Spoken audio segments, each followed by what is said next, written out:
Fred Bitoun pour Mode Journal 77.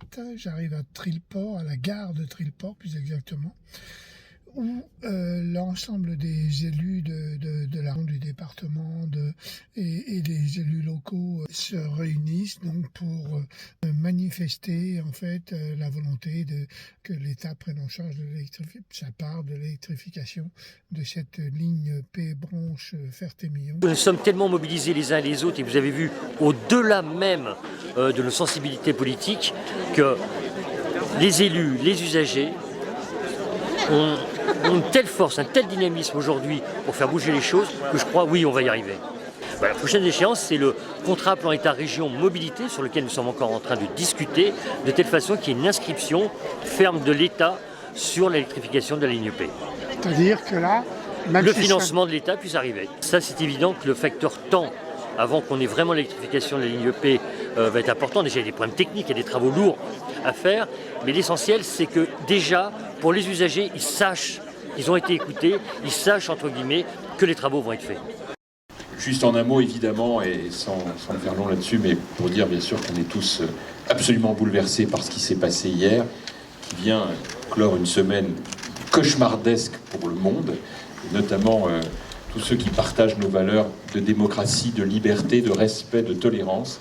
Nous sommes réunis ici, et nous sommes nombreux, pour exprimer notre très grande impatience, très grande lassitude, et puis il faut bien le dire, notre étonnement de voir le peu de cas qui est fait à Paris de la prise en compte de cet objectif que nous réclamons depuis des années pour nos concitoyens d'une électrification de la ligne P. Personne ne peut comprendre que nous soyons à ce point les oubliés de l'histoire. Donc c'est vrai que sur ces sujets, il faut qu'on soit ferme, il faut qu'on soit déterminé, et que l'on montre que derrière tout ça, il y a des administrés qui en ont ras-le-bol de se voir aussi maltraités dans des temps de transport aussi longs, alors que leur objectif, évidemment, c'est de voir des services publics qui correspondent aux impôts qu'ils versent pour pouvoir le financer. Et donc nous allons écouter le maire de Trillport, Jean-Michel Morer, qui va nous dire pourquoi il a accepté qu'on se réunisse ce matin ici à Trillport. D'abord, ce serait plutôt l'inverse. Pourquoi je n'aurais pas accepté, j'aurais même pris à la limite que ça se fasse ailleurs qu'à Trillport. Cette journée, elle est symbolique. Elle est symbolique parce qu'elle atteste de la vérité, de la véracité et de la légitimité de ce combat. C'est tous les élus des territoires, les usagers qui sont là. Elle est historique également parce que c'est une mobilisation qui ne va pas s'arrêter. Le seul moyen d'améliorer significativement son fonctionnement est son électrification jusqu'à la Ferté-Millau. Nous sommes la branche la plus isolée de la ligne P, isolée par son plus petit parc matériel d'AGC, qui roule au gasoil, un petit parc de 13 matériels, un matériel qui commence à vieillir et qui le sera d'autant avec les années qui passent. Cette électrification nous permettra de sortir de cet isolement justement par un matériel un peu plus homogène sur l'ensemble de la ligne P, puisque ce matériel est déjà présent sur les branches de Meaux, Coulommiers et plus récemment sur celle de Provins. C'est l'assurance, et je l'espère aussi, d'une meilleure maintenance, puisque le parc sera homogénéisé. Donc c'est bénéficier d'une fluidité de roulement dans la maintenance.